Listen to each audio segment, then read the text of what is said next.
Bonjour chers amis, chers collègues, chers élèves. Je vais vous montrer comment faire par exemple un rectangle de 6 cm de côté et 2 cm de largeur. Donc avec cet outil-là, pour faire un rectangle de 6 cm de côté et 2 de largeur, je vais juste me placer un peu ici, un peu plus haut comme ça, pas plus haut, très haut. 6 cm, donc je commence un côté de 6 cm, c'est fait. 2 cm de largeur. Ouais, je l'ai fait. Je me tasse pour vous montrer ça. 6 cm de longueur par 2. Pour faire le reste, je pourrais venir ici fermer les deux côtés de mon rectangle. Comme ça. Et je me tasse. Celle-là n'est pas très visible parce que je n'ai pas appuyé trop. Donc, comme vous voyez, un beau rectangle de 6 cm de long par 2 cm de large. Je vais recommencer, faire par exemple un autre. Je vais prendre peut-être une autre couleur, comme celui-là. Par exemple, je vais faire un losange cette fois-ci. Dans la grande diagonale et 8. Donc je peux partir de 4 jusqu'à moins 4. Ça c'est un côté, de 4 jusqu'à moins 4. Et la grande diagonale, la petite diagonale plutôt, elle pourrait être aussi 3 cm. Donc je vais partir de 1,5 en haut et moins 1,5 en bas. Comme ça.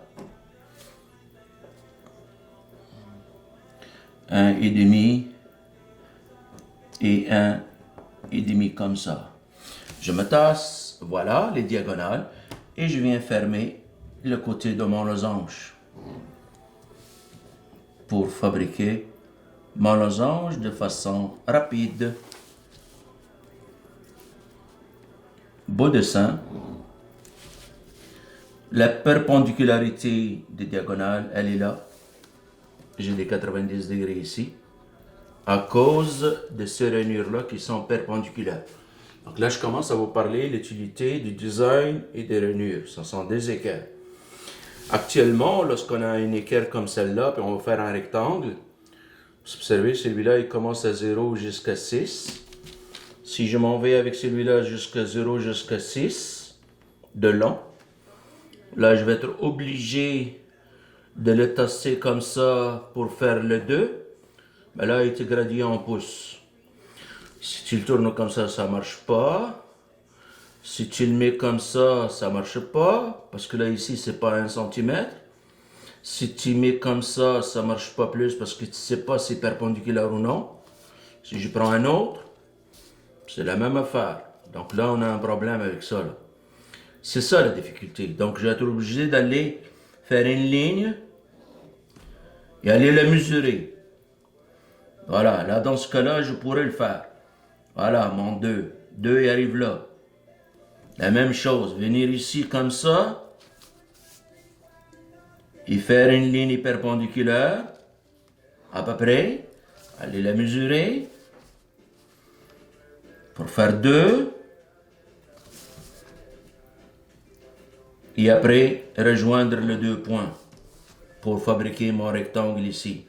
Vous voyez beaucoup de manipulations avec ces outils-là, qui datent depuis des lunes, puis n'ont jamais été changés. C'est toujours les mêmes choses. Alors que moi, ici, j'ai toutes les gradations. D'accord? Bon. On pourrait faire des parallélogrammes, par exemple. Je vais faire un parallélogramme, vous allez voir comment c'est facile aussi. Posons un parallélogramme de 7 cm de base et 3 cm de hauteur. Alors, je commence par mon 7 cm comme base ici. Ça, c'est ma première base. Si je veux faire une hauteur de 3, je dois aller fixer mon 3 tout de suite. Mon 3, il est là. Le point 3, je l'ai mis là. Je me tasse plus loin aussi, n'importe où. Je mets un autre 3, juste pour fixer ma hauteur. Là, je vais m'éloigner un peu pour vous montrer ça.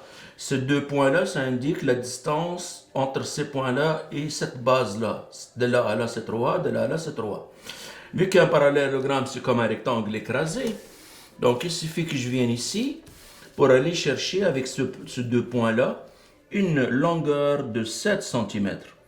Mais je ne la commencerai pas à la même place que les autres. Donc, par exemple, je peux dire que je pars de 4 jusqu'à 0 et de 0 jusqu'à moins 3. Ça me donne une base de 7 cm et je viens ici fermer ça comme ça. Et ça fait un beau parallélogramme. Cette longueur-là, elle est de 7 cm. Cette hauteur-là ici, comme ça ici, perpendiculaire, elle est de 3 cm. Oui, ici aussi. Et comment c'est facile, c'est très rapide, ça donne des dessins très précis.